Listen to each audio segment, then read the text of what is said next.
warahmatullahi wabarakatuh.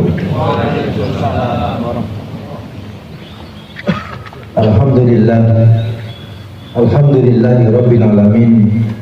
Nahmaduhu wa nasta'inuhu wa nastaghfiruh wa na'udzu billahi min shururi anfusina wa min sayyiati a'malina. May yahdihillahu fala mudilla lahu wa may yudlil fala hadiya lahu. Asyhadu an la ilaha illallah wahdahu la syarika lahu wa asyhadu anna Muhammadan abduhu wa rasuluh. Wassalatu wassalamu ala nabiyyina Muhammadin wa ala alihi wa ashabihi wa man tabi'ahum ila yaumiddin. Amma ba'd, fa ya ibadallah, usikum wa nafsi bitaqwallah wa ta'atihi la'allakum tuflihun. Qala ta'ala fil Qur'anil Karim, ya ayyuhalladzina amanu taqullaha haqqa tuqatih wa la tamutunna illa wa antum muslimun. Allahu akbar, Allahu akbar, walillahil hamd. Masyaallah muslimin rahimakumullah. Hadirin sekalian, marilah kita bersyukur dalam suasananya khusyuk di hari yang penuh dengan keberkahan ini, dengan senantiasa meningkatkan iman dan takwa kita kepada Allah Subhanahu wa taala. Dengan iman dan takwa kita senantiasa dalam kebahagiaan, bahagia di dunia maupun di akhirat. Bersyukur atas nikmat Allah yang memberikan kesempatan kepada kita, di mana hari ini masih dalam keadaan Islam, iman, sehat jasmani dan rohani. Di saat sebagian dari saudara kita sedang dilarang suci untuk menunaikan ibadah haji, kita berdoa semoga jamaah haji yang dapat panggilan Allah semuanya memperoleh predikat haji yang mabrur dan mendapat pahala di sisi Allah Subhanahu wa taala sesuai yang telah dijanjikan oleh Allah. Hadirin sidang jemaah Idul Adha rahimakumullah. Alhamdulillah, kita pagi ini dalam suasana yang penuh damai dan gembira, kita bisa berkumpul di tempat ini dalam rangka menunaikan ibadah sholat Idul Adha tahun 1443 Hijriah bertepatan dengan tahun 2022 Masehi. Sudah barang tentu semua itu dilandasi dengan nilai keimanan sekaligus kesehatan dan kesempatan. Namun sehat dan sempat pun tak ada manfaatnya bila tidak dilandasi dengan dasar iman dan takwa kita kepada Allah Subhanahu wa taala. Sehingga bagaimana ketika nikmat itu bisa didaya gunakan untuk menggapai visi setiap muslim yang sempurna, yakni terwujudnya sukses dunia dan akhirat sekaligus terhindar dari siksa api neraka. Kita juga bersyukur kepada Allah Subhanahu wa taala atas situasi dan kondisi akhir-akhir ini di mana pandemi Covid-19 telah melandai, walaupun menurut para ahli dan WHO masih belum berakhir total. Bahkan virus itu diprediksi bercokol di bumi Allah dalam skala terbatas yang kemudian kita kenal dengan istilah endemi. Kita telah punya pengalaman banyak selama lebih dari 2 tahun itu diuji oleh Allah Subhanahu wa taala dengan berbagai macam ujian, kehilangan nyawa anggota keluarga, kehilangan pekerjaan atau pendapatan, bahkan kehilangan kesempatan beribadah secara sempurna. Namun dengan kesabaran dan tawakal, semua pengorbanan itu dapat kita lalui dengan pelan tapi pasti. Allah mengingatkan, walanabluwannakum bisyai'in minal khawfi wal ju' wa naqsin minal amwali wal anfus was-samarati wasyirris sabirin.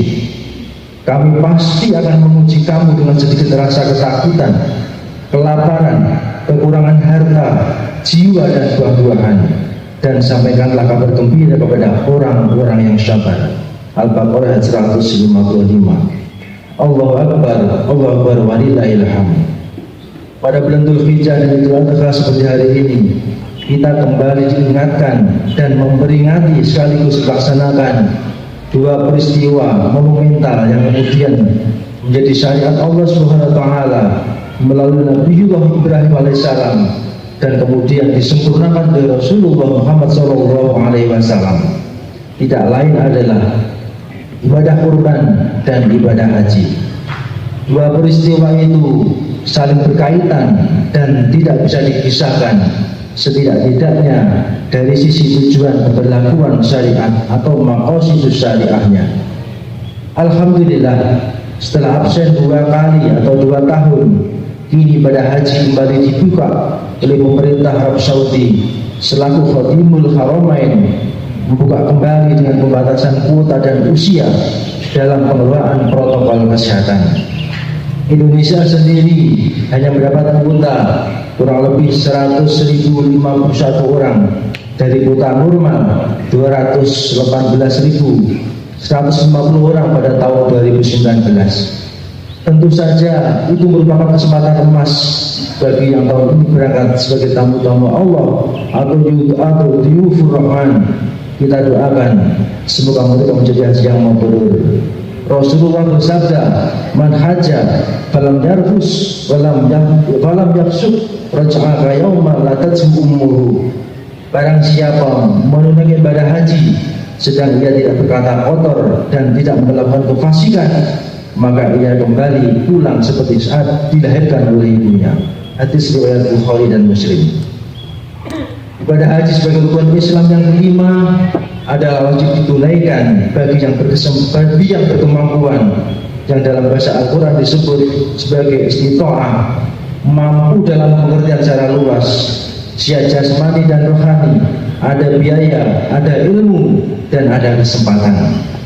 Haji melambungkan ketauhidan universal yang diterima oleh berbagai jenis suku bangsa manusia.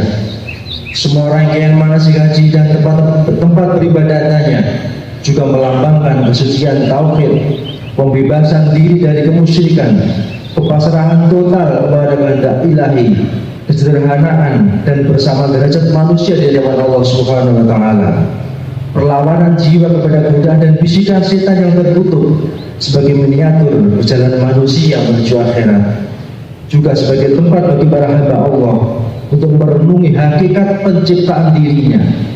Dengannya orang-orang yang menjadi lulusan dalam ibadah haji ini akan menjadi hamba Rabbani yang menyadari tanggung jawabnya sebagai hamba Allah dan khalifah di muka bumi ini.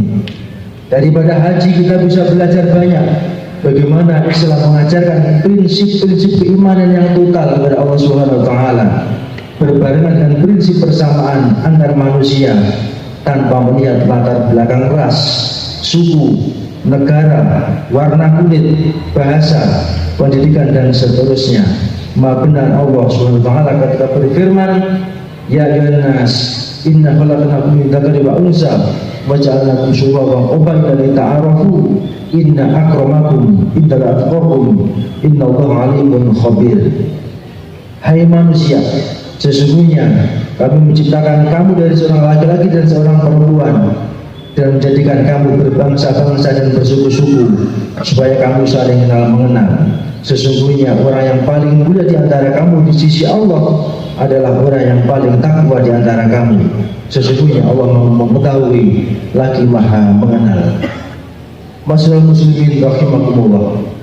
Dalam mensyiarkan Idul Adha, kita juga tak lepas dari peristiwa menunaikan tali bedah kurban yang awalnya merupakan episode sejarah Nabi Ibrahim bersama putranya Ismail alaihissalam.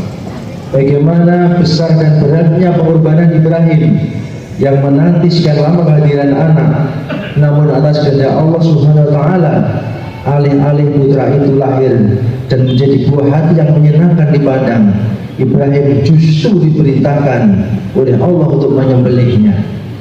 Secara mengejutkan, saat hendak dieksekusi, Allah memanggil Ibrahim untuk tidak meneruskan rencana penyembelihan putranya itu. Setelah terbukti bahwa ketaatan dan kesabaran Ibrahim dan Ismail, Allah menggantinya dengan seekor sembelihan yang besar. Dan bagaimana proses negosiasi sebelumnya antara sang bapak dan anak sungguh menarik, indah diluluskan oleh Allah. Falamma balagha ma'hus sa'ya qala ya bunayya inni ara fil manami anni atbahuka fandur madza tara qala ya abati afal ma tu'mar satajiduni insyaallah minasyabirin. Maka tatkala anak itu sampai dewasa berusaha bersama ayahnya, Ibrahim berkata, "Hai anakku, sesungguhnya aku melihat dalam mimpi bahwa aku menyembelihmu, maka pikirkanlah apa pendapatmu. Lalu ia menjawab, bapakku, kerjakanlah apa yang diperintahkan kepadamu, insya Allah kamu akan mendapatiku termasuk orang-orang yang sabar.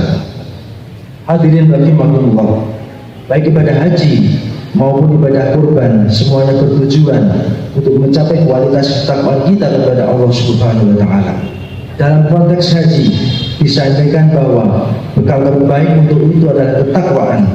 Demikian pula ibadah kurban dimaksudkan sebagai tanda bukti bahwa ketakwaan itulah yang akan dinilai sebagaimana disabda oleh Allah Subhanahu wa taala, la yanalullahu luhumha wala dimauha walakin yanalhu taqwa minkum fadzalika sakhkharaha lakum litukabbirullaha ala ma hadakum wa basyiril muhsinin.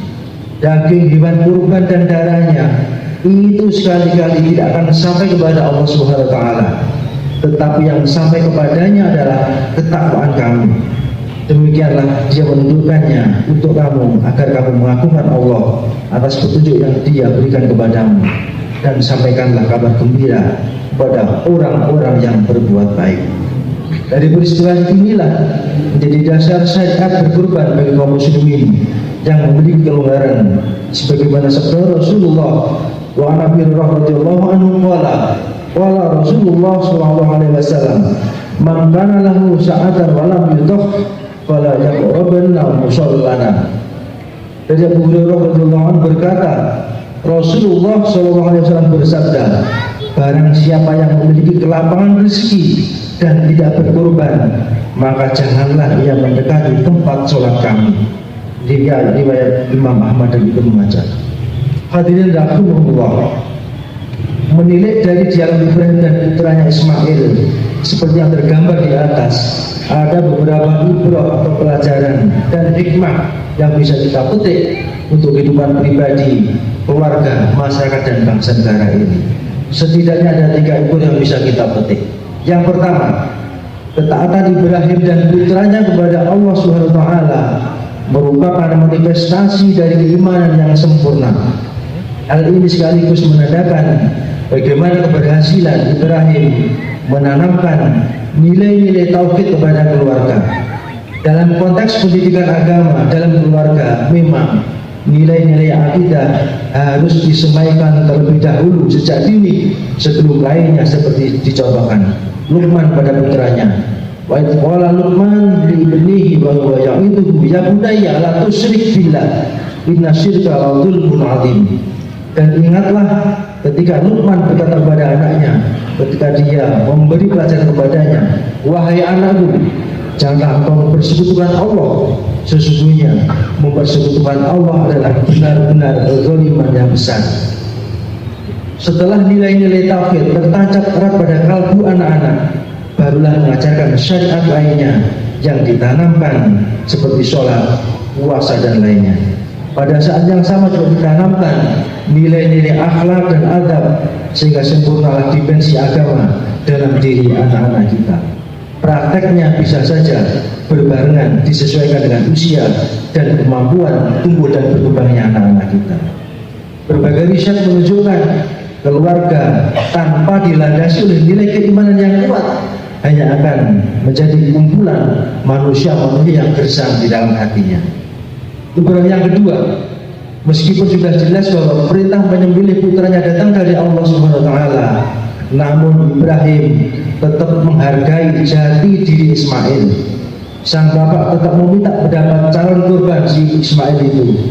Hal ini menyiratkan makna bahwa aspek vertikal ketaatan kepada Allah Subhanahu wa taala itu tidak serta-merta meninggalkan kepatutan horizontal sesama manusia.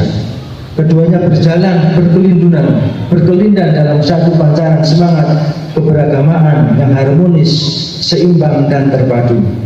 Kita secara jujur dengan berhati mengatakan bahwa belakangan ini memang kehidupan keluarga semakin tergerus dengan nilai-nilai hedonisme dan materialisme yang masif.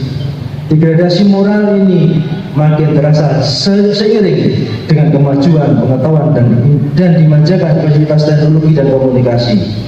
Suasana dialog segitiga antara bapak, ibu, anak semakin jarang tampak dan tergantikan dengan berbagai aplikasi media sosial seolah telah mewakili semuanya. Demikian juga dalam perspektif kehidupan berbangsa dan bernegara, budaya dialog yang mestinya menjadi keniscayaan dalam berdemokrasi seolah tinggal retorika para elit, sehingga kehidupan berbangsa dan bernegara menjadi gaduh, sering menyulut konflik horizontal. Hadirin rahimakumullah, ibrah yang ketiga, baik ibadah kurban maupun ibadah haji merupakan sedikit dari sekian banyak amalan agama yang salah satu tujuannya adalah mensiarkan agama Allah yang muncul dari rasa ketakwaan kita kepada Allah Subhanahu wa taala. Dzalika wa may ya'zim sya'irallah fa innaha min taqwal qulub. Demikianlah perintah Allah, dan barang siapa mengagungkan syiar-syiar Allah, maka sesungguhnya hal itu timbul dari ketakwaan hati. Ini mengandung makna dalam beragama, juga membutuhkan simbolisasi dan identifikasi, karena Islam adalah agama dakwah dan rahmatan lil alamin. Hadirin sidang Jawaidul Adha rahimahullah, memang kita sepakat bahwa beragama harus lebih substansial daripada sekedar ritual seremonial. Tetapi jangan lupa bahwa dalam agama ada dimensi tata cara, ada rukun, ada wajib, ada sunnah, ada larangan yang merupakan satu kesatuan dengan tujuan ibadah itu sendiri, yakni mencapai derajat ketakwaan yang maksimal kepada Allah Subhanahu wa taala. Dalam kaitan ini, di tengah angin Islamofobia yang sangat berhembus belakangan ini, kita mencandra ada fenomena segala hal yang berbau Islam selalu dicurigai dan dinilai secara negatif. Kita berharap hal yang demikian itu tidak berketerusan, karena bertentangan dengan sila pertama negara kita, yaitu ketuhanan yang Maha Esa. Akhirnya, marilah kita berdoa dan berminta kepada Allah Subhanahu wa taala, semoga seluruh hajat kita sebagai pribadi seorang muslim dikabulkan oleh Allah Subhanahu wa taala, agar tercapai ibadah Islam yang kafah, rumah tangga yang sakinah, bertabur mawaddah dan rahmah, masyarakat dan thayyibah, dan negara yang bertatun thayyibatun warabun wabur. Oleh karena itu, negara yang kemahlifah wal jinawi yang diridhoi oleh Allah Subhanahu wa taala. Oleh karena itu, kita berdoa kepada Allah Subhanahu wa taala, mudah-mudahan kita semuanya senantiasa mendapat perlindungan dari Allah Subhanahu wa taala. A'udzubillahi minasyaitonir rajim.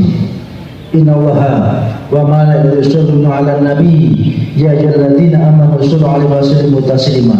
Allahumma sholli wa sallim 'ala Muhammadin wa 'ala ali Muhammad kama shallaita 'ala Ibrahim wa 'ala ali Ibrahim wa barik 'ala Muhammad wa 'ala ali Muhammad kama barakta 'ala Ibrahim wa 'ala ali Ibrahim innaka Hamidum Majid bi rahmatika ya arhamar rahimin. Allahumma ighfir lil mu'minina wal mu'minat wal muslimin wal muslimat al-ahya'i minhum wal amwat innaka sami'un qaribun mujibud da'wat. Allahumma shlih lana dinana alladhi huwa ismatu amrina wa shlih lana dunyana allati fiha ma'asuna wa shlih lana akhiratana allati fiha ma'aduna waj'al hayata ziyadatan lana fi kulli khairin waj'al mauta rahatan lana min kulli syarrin.